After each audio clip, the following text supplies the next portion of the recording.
Pues me gustaría comenzar hablando de un tema que ha marcado la actualidad reciente, aunque parece que últimamente se haya quedado en un segundo plano. Es el drama de los refugiados en el Sí, Mediterráneo. El año pasado se firmó un acuerdo sobre migración en la Unión Europea que dio lugar a una salva de declaraciones entre, por un lado, Salvini y Orbán, por el otro, Merkel y Macron. Así que en aquel caso vimos cómo existía un enfoque diferente según los países en Europa. Hubo un cuestionamiento del reglamento de Dublín por parte de los países receptores de migración y al final parece que el acuerdo pues satisfacía a todos menos a los principales implicados, que son las personas refugiadas. Entonces, ¿cómo valoras la medida de la Unión Europea sobre la migración y qué se podría hacer frente en Europa, qué se podría hacer para hacerle frente en Europa? bueno, yo primero distinguiría dos cosas, ¿no? Porque tienen contemplamientos diferentes según la legalidad que dice cumplir la Unión Europea, inmigración y refugiados, inmigrante y refugiado, que no quiere decir que sean menos unos que otros, pero sí la figura del refugiado está protegida dentro de las leyes de la Unión Europea, o sea, está incorporada a la legislación interna. Refugiado es una persona que huye de su país porque que corre peligro su vida. Y esto tiene mucho que ver con la mayor crisis de refugiados que hemos tenido desde la Segunda Guerra Mundial y no es algo que sea por generación espontánea, una catástrofe natural. Yo me quedaba sorprendido en los debates del Parlamento Europeo que nunca hablan de las causas, nunca hacen un acercamiento holístico para entender por qué se produce esa gran cantidad de millones de personas que huyen de su país. Y ahí es donde yo incidía, yo les decía, la memoria es tozuda y si no tenemos memoria volvemos a repetir las causas. Las causas de esta inmigración con características de refugio están clarísimas. El intento de reordenación de Oriente Medio y Extremo Oriente que inició Bush y sus neocons con Irak, posteriormente siguió con la destrucción del Estado libio y también con un intento de cambio de gobierno en Siria por medio de grupos terroristas. Ahí está la base de esa gran oleada de refugiados, como hemos dicho y reconocida por Naciones Unidas, la más alta después de la Segunda Guerra Mundial. Hay que recordar que en la Segunda Guerra Mundial murieron muchas decenas de millones de personas en Europa. Y quiere decir que si desde aquel año 45 hasta ahora nunca había habido esta cantidad de personas huyendo de sus países, quiere decir que algo ha pasado. Y algo ha pasado que Estados Unidos y muchas potencias de la Unión Europea se han dedicado a tratar de llevar sus intereses por medio de las cañoneras. La respuesta no se ha dado porque nunca ha habido este ejercicio de memoria para no volver a repetir y estamos viendo ahora la situación del Parlamento o la actuación del Parlamento y sus comisiones con el caso de Venezuela, que ya hay peligro de intervención militar porque Estados Unidos está amenazando. Eso no toca en nuestro vecindario, ¿no? Pero sí es una muestra de ver cómo no hay un aprendizaje para no repetir los malditos errores, que a veces no son errores, pero causan muchísimo drama. La respuesta que se ha dado ha quebrado totalmente la Unión Europea. La Unión Europea nos vendía de una manera, yo creo, muy propagandística, que era una tierra de asilo, que había surgido porque una serie de prohombres habían aprendido de las guerras de la Primera y de la Segunda Guerra Mundial y esta tierra sería de asilo. No se ha cumplido, se ha roto totalmente la Unión Europea, como tú has dicho, los países de Visegrado y Alemania y otros países que sí entendían que había que recoger o acoger a parte de esa población refugiada y no se ha llegado a ningún acuerdo, incluso ha servido como un elemento para las campañas electorales y el crecimiento de una ultraderecha xenófoba que tiene muy fácil, cuando hay problemas en esta Unión Europea desigual, señalar a unos culpables como pueden ser refugiados, gente de otras culturas, de otros países que vienen a robar su trabajo. Nadie ha cumplido. y hubo un acuerdo de los países de la Unión Europea que algunos países se negaron a cumplir. Pero es que incluso los que suscribieron el acuerdo, como España, no han acogido prácticamente a los refugiados que se habían comprometido a hacerlo. Lo que han hecho es lo justo lo contrario. Han, por un lado, subcontratado a Turquía como una especie de guardián para que no pasen esos refugiados a sus fronteras. Hay que decir que Turquía, en la primera fase de la desestabilización de la zona, estuvo muy implicada. Afortunadamente parece que ha dejado de ser un actor tan ligado a los grupos terroristas. De hecho, fue una de las retaguardias de los grupos terroristas y por ahí salía, como se documentó en el Consejo de Seguridad de la ONU, el petróleo y las obras de arte que se contrabandeaba por medio del Daesh para poder tener recursos y hacer sus atentados y sostener su califato. Pero lo que se ha pagado es la Unión Europea subcontratado, igual que subcontrató las torturas en aquello de la guerra contra el terror que lideraba Bush. De hecho, yo tengo algunos compañeros eurodiputados que fueron ministros en su momento y colaboraron con la detención y las torturas que les mandaba la CIA, pues ahora se ha hecho igual. Se ha subcontratado, se le ha pagado, se ha llegado a un acuerdo de pagar 6.000 millones de euros a Turquía para que tenga ahí una especie de campo de concentración. Y por el otro lado, lo que se ha hecho es apoyar a una guardia costera de Libia que todas las ONGs y todas las organizaciones de derechos humanos que trabajan en el campo de la asistencia a los náufragos en el mar, sustituyendo además a algo que era muy bueno, que era la política de Italia, de euromediterránea, que se vino abajo y se sustituyó por lo securitario, por Frontex, ¿no? Pues pagando a esas milicias que no tienen ningún estándar de tratar bien a los refugiados. Y por el otro lado también, pues elevar otra vez los muros y no acometer las diferencias. En el campo de la inmigración estamos en algo parecido. No se puede olvidar los pasados coloniales de los países europeos, la destrucción de África o la utilización de los países de Oriente Medio, Extremo Oriente, del Magreb, etcétera, etcétera, para crear grandes riquezas, como un país como puede ser Bélgica, como puede ser Francia, como puede ser España, que han tenido intereses coloniales. Y no se han atacado realmente las asimetrías económicas. Vemos que Francia tiene un músculo militar muy engrasado y con actividad permanente militar en África, por ejemplo. Vemos también el despliegue de Estados Unidos en Níger y en Malí, en Níger con esa base de drones, de lo que se llama pues, el Africor, que es el centro de Estados Unidos militar para África, y no hay en cambio ninguno, excepto tímidos movimientos, por ejemplo, de España, para implementar cooperación al desarrollo en los países de misión de lo que eran nuestros inmigrantes que venían en cayucos, por ejemplo, pero no se ha hecho un gran plan que podría ser de reconstrucción para que esas personas inmigrantes y refugiadas no tengan que huir, porque nosotros, que hemos sido un país de emigrantes, España lo ha sido, Galicia, yo soy gallego y lo conozco perfectamente, nadie emigra por gusto. Es decir, si no hay posibilidades de realizar tu trabajo, se va a seguir haciendo. Y no se acaba con el problema pagando a criminales, pagando a países que no dan seguridad, como dicen los estándares europeos, o levantando muros, ¿no? Se ataja el problema en colaboración con los gobiernos, no desestabilizándolos y teniendo un respeto en las relaciones que Europa no tiene. Europa tiene casi una superioridad moral para hablar con el mundo, no con Estados Unidos, sino con los países pequeños, ¿no? Y en Latinoamérica nos pasa exactamente igual. Es curioso cómo la política se utiliza no mirando los intereses de las personas que vienen a buscarse la vida cuando necesitamos, además, mano de obra aquí en nuestros países, es evidente, lo dicen la mayoría de los grandes empresarios. Y, por ejemplo, los que vienen de Latinoamérica sí hay convenios, por ejemplo, con Perú o con Colombia, pero no hay convenios que no le afecte Schengen, por ejemplo, para Ecuador, que es nuestro segundo o tercer colectivo más numeroso de migrantes, ¿no? Entonces,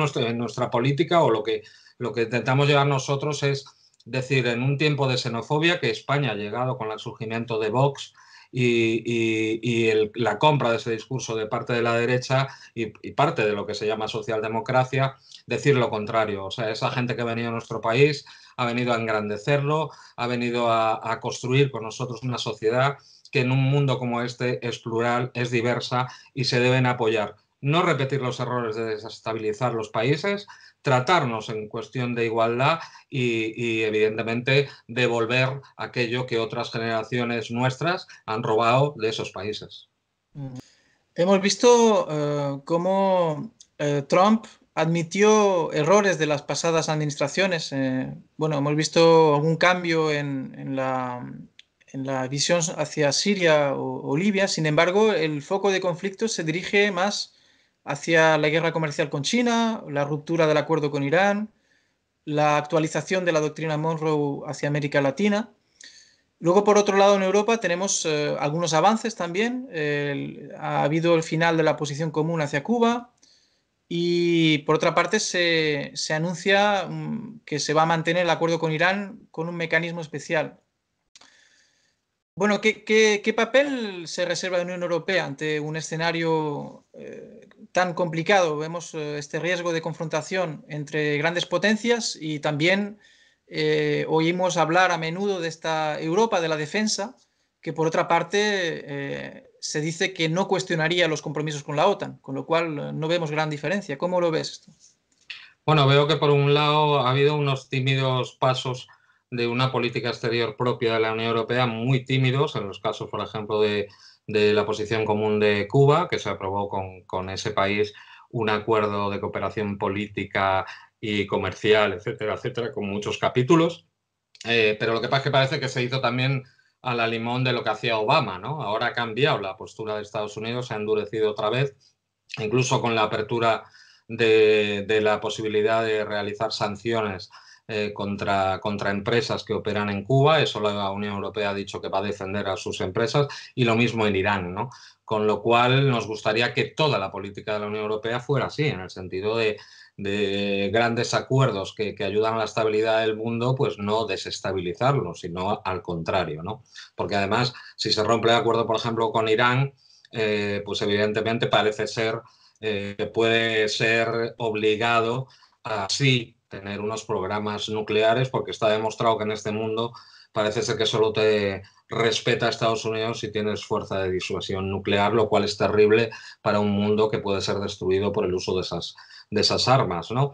Pero la situación es malísima en el sentido de que hemos visto como Estados Unidos está denunciando todos los grandes tratados de control de armas nucleares. Ahora hemos ido a las de teatro, las de alcance medio, que realmente no es contra Rusia, es contra China, porque lo importante es lo que tú has dicho, China. Estados Unidos ha comprendido y ha entendido que tiene que girar, y así lo hablan claramente en su doctrina estratégica, girar el eje hacia Asia-Pacífico. Es decir, sobre todo con la contención de China, que es la que prevén que puede ser su gran antagonista y que está amenazando lo que es el mundo unipolar desde que cayó la Unión Soviética, que dirigía Estados Unidos.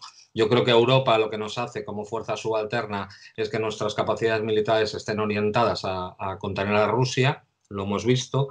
Tenemos fuerzas españolas, por ejemplo, blindadas, desplegadas en la frontera, en Lituania, es decir, una cosa alucinante, o la participación de F-18 y Eurofighters en la patrulla báltica, aparte del escudo antimisiles que va dirigido contra Rusia. Pero es algo subalterno, ¿no? Estados Unidos ha decidido ceder en algunos espacios para centrarse, es lo que has dicho tú, la recuperación, por ejemplo, de América Latina, que había estado descuidada en esa época dorada o época ganada que llamaban los movimientos sociales, con la creación de estructuras que se oponían a los tratados de libre comercio, como el ALBA, como Petrocaribe, como UNASUR, como lo que fue la CELAC, ¿no?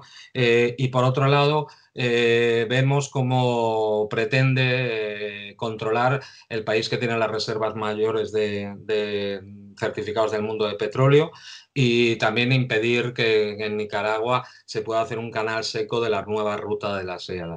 Y por el otro lado, pues despliega sus fuerzas en lo que es el mar de la China Meridional, sobre todo lo que ellos dicen para la libertad de navegación, y realmente lo que están haciendo es un intento de que China a desplegar sus fuerzas armadas y sobre todo su fuerza armada naval para pues, proteger sus espacios de interés, que en cambio ellos lo hacen exactamente, como más de 800 bases en el mundo y por lo menos 11 grupos de portaaviones nucleares, ¿no?, que están desplegados a lo largo y ancho del mundo. Por lo tanto, vemos por otro lado, la Unión Europea toma conciencia de que en un mundo tan cambiante va a tener que utilizar su fuerza militar en la periferia. Ha tenido un vecindario absolutamente incendiado, lo vemos desde Irak, Libia, Siria, que están a prácticamente menos de 2 horas de avión de cualquier capital europea, exactamente igual que tiene guerra en el continente, la guerra que se está produciendo en Ucrania, en el Donbass, ¿no? Y tiene muchas tensiones todavía ocultas pues, en la antigua República Federal Yugoslava, que hay que recordar que la destruyó la OTAN en una acción fuera de Naciones Unidas. Y lo que se ha intentado desarrollar es lo que se llama la Fuerza Estructurada Permanente, que es una ampliación de la política común de seguridad y defensa que pretende tener pues, fuerzas de alta disponibilidad para actuar en cualquier parte de Europa, pero siempre, aunque lo han presentado como si fuera una fuerza o un despliegue de la fuerza independiente, realmente sigue siendo subalterno de la OTAN. En el libro blanco que hemos leído al final de esta legislatura, que propuso la alta representante Federica Mogherini, venía claramente que no se va a romper la colaboración con la OTAN, aunque se va a reforzar. Es decir, por lo tanto, tenemos un poquito de actividad, de posibilidad de actividad táctica, pero a nivel estratégico seguimos dependiendo de la OTAN. Hace 3 años el Parlamento Europeo aprobó una resolución que, bueno, designaba a Rusia como un enemigo, planteaba la necesidad de una comunicación estratégica en lo que consideraba una guerra de desinformación y propaganda rusa dirigida contra la Unión Europea. Entonces, estamos en un ambiente de nueva Guerra Fría, cada vez es más peligroso, lo hemos visto en escenarios como Ucrania, Siria y ahora Venezuela, como mencionabas. ¿Cómo ves la evolución de la libertad de expresión en Europa? Y en particular después de lo que hemos visto de la detención de Julian Assange en la Embajada Ecuatoriana de Londres.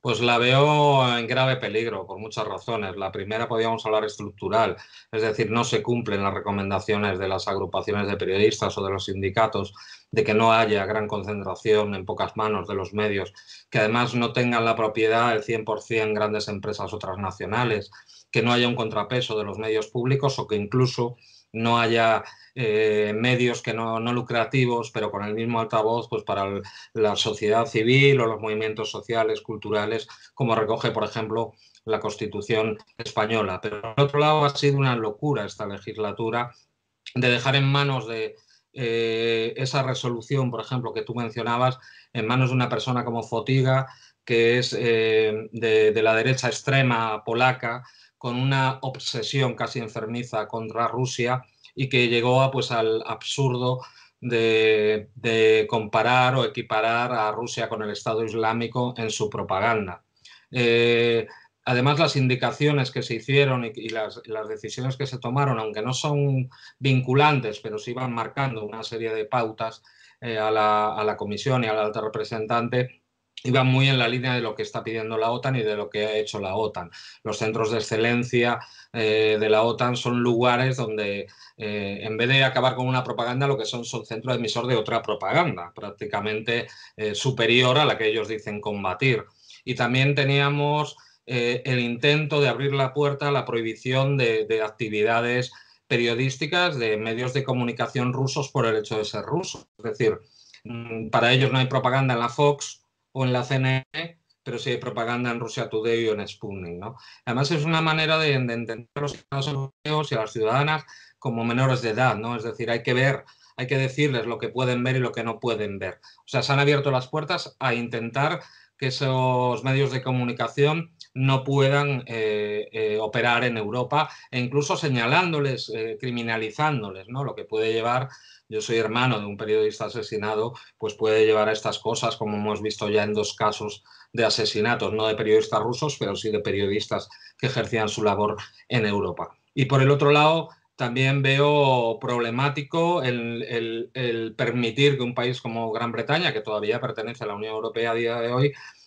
pueda pues, realizar una agresión legal como la que ha hecho contra el asilo y contra el derecho de la información contra Julian Assange. Y por otro lado, pues me preocupa mucho pues, esas partidas económicas que va a haber para crear medios independientes que hagan propaganda a la Unión Europea, con lo cual pues es una contradicción más que evidente, ¿no? Si están pagando la Unión Europea ya no van a ser medios independientes, sino serán medios al servicio de la Unión Europea. Eso tiene entronca también muy bien con lo que hablábamos antes de esa superioridad moral eurocéntrica que se cree que Europa y la Unión Europea puede dar la pauta a todo el mundo, y al final lo que está haciendo es imitando malamente los instrumentos inventados por Estados Unidos para desarrollar su influencia en el mundo. A ver, la última pregunta tiene que ver con vuestra candidatura a estas elecciones europeas, donde habéis hecho una conferencia de prensa en la que habéis presentado una candidatura que apuesta por el pueblo trabajador, quiere combatir la división del nacionalismo, dar la voz también a las personas surgidas de la migración.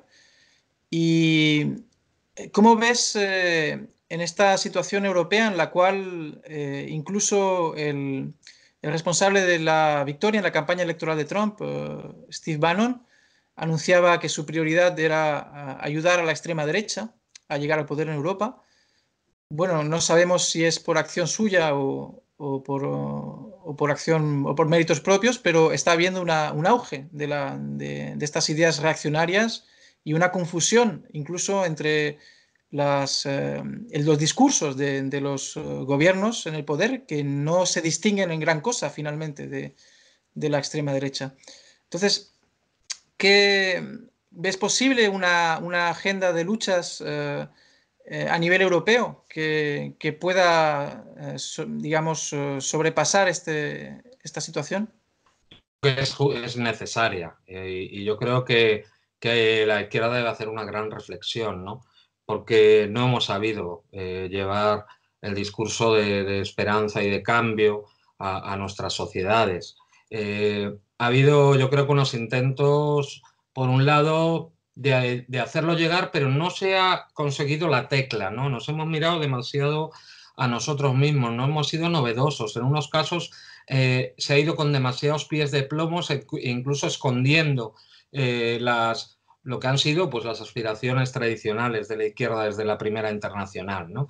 Y me estoy refiriendo pues, a abrazar en algunos casos, pues podríamos decir, una política líquida de una especie de social liberalismo, o que era muy avanzado en cuestiones culturales, en todo lo que tiene que ver, pues, por ejemplo, con lo del LGTBI, etcétera, etcétera, pero abandonando incluso el discurso de ser obrero, de clase obrera, por una aspiración que ha hecho muy bien el sistema de creer que ya todos somos clase media. Eso no ha sido cierto. Y es curioso que el fascismo o la extrema derecha no es monolítica, o sea, no es lo mismo por ejemplo, la que está en los países de Visegrado, o sea, los polacos, los húngaros, no tiene nada que ver con Le Pen, ¿no? Y a mí casi me da más miedo lo de Le Pen, ¿no? Vox, que es lo que tenemos aquí, es mucho más parecido a lo de Polonia, ¿no? O a lo de Hungría, ¿no? Porque es un PP, podríamos decir, con hipervitaminado, pero que enlaza mucho pues, en la defensa del cristianismo, en lo de lo religioso, pero que es absolutamente neoliberal, ¿no? Yo, en cambio, cuando he escuchado al Frente Nacional en el Parlamento Europeo, sí me da más miedo, porque habla de estatalismo, habla de nacionalización de recursos estratégicos, etcétera, etcétera, que son banderas que llevaba a la izquierda toda la vida y que incluso llegaba a la derecha anterior del gaullismo, por ejemplo, ¿no? Sobre todo en sus primeros años, ¿no? Y yo creo que aquí nos hemos quedado absolutamente descolgados. Es decir, la gente pide soluciones y no damos soluciones. Hacemos grandes discursos teóricos, pero cuando gobernamos no cambiamos realmente la vida de la gente trabajadora que vive en nuestros barrios. Yo lo veo en mi barrio.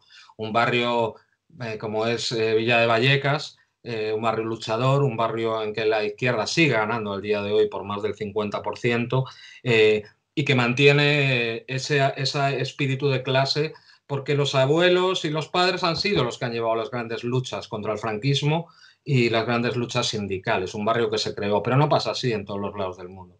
Entonces yo creo que es necesario. Es difícil, porque yo que he estado 5 años en el grupo de la Izquierda Unitaria Europea, es un grupo confederal, ves que hay muchas diferencias entre nosotros. Los países del sur, de la periferia, pensamos diferente igual a los países del centro, Alemania, sobre todo en una Unión Europea que es tan desigual y que el motor es alemán y los centros de poder son con mayoría alemana, que tienen una moneda que les favorece. El euro es una moneda cara para los países como España, que solo tiene realmente pues, el sector servicio y muy poquito más en su economía. Es una economía absolutamente desigual. Alemania, en cambio, exporta productos de alto valor añadido, es decir, el euro le satisface, ¿no? No tenemos una fiscalidad común, no hay transferencias de rentas de los países más avanzados a los países menos desarrollados o caminos al subdesarrollo, como puede ser España, Italia, Portugal, etcétera, etcétera. Entonces yo creo que primero tiene que haber una clarificación sobre eso, tiene que haber además una apuesta por un cambio de esta Unión Europea porque va a fracasar. El surgimiento de esta derecha extrema tiene mucho que ver con la gran coalición que ha gobernado la Unión Europea del Grupo Popular y el grupo llamado socialista, que en políticas de consenso económicas eran prácticamente iguales y se celebraron igual el aplastamiento de Grecia y la no solución de sus problemas, porque a día de hoy pues tiene 200 y pico por ciento de deuda en el Producto Interior Bruto, o sea, lo que le impuso la Troika no ha contribuido a mejorar su economía y ellos son los grandes culpables de que haya salido esta derecha extrema a dar soluciones que, como hace siempre, son cantos de sirena, pero por otro lado la izquierda no lo hemos hecho bien y yo creo que hay que retomar. Y no quiero decir volver a la ortodoxia, ¿no? sino volver a poner la realidad. Y tenemos mucho que aprender de los procesos latinoamericanos a pesar de que ahora estén en un momento complicado. Por eso hemos querido hacer en este momento esta candidatura, una candidatura que es nueva, que es diferente, porque hemos visto que los grupos tradicionales de la izquierda o los novedosos como Podemos, Unidos Podemos, los salidos del 15M, no han incorporado a una población migrante que ya vive con nosotros de tercera generación.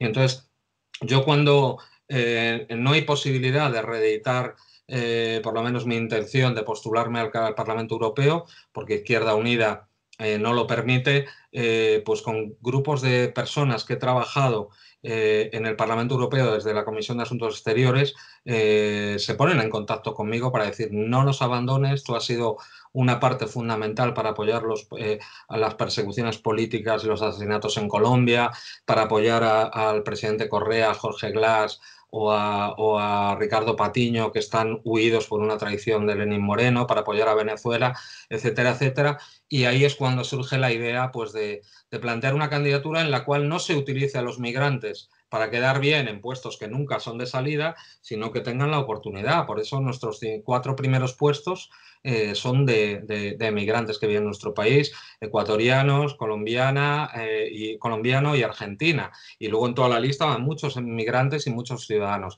Por eso pensamos que puede ser una candidatura bonita, porque los migrantes no suelen votar más que en sus elecciones, los que tienen doble nacionalidad, porque nunca ven a nadie igual a él o a ella que sea capaz de defender sus derechos, y ahora lo están viendo además con una mujer que tiene 24 años y que lleva desde hace 15 años en España y está generando, la verdad, sé que es muy difícil sin grandes aparatos, sin gran dinero, porque no tenemos ni un duro, estamos poniendo lo que poco que podemos, pero tenemos mucha esperanza, sobre todo en unas elecciones que son más fáciles para nosotros, porque es una única circunscripción, con lo cual cada voto vale, es más fácil que con el sistema español, que está diseñado para que haya un bipartidismo imperfecto apoyado pues, en los nacionalistas de derechas, ¿no?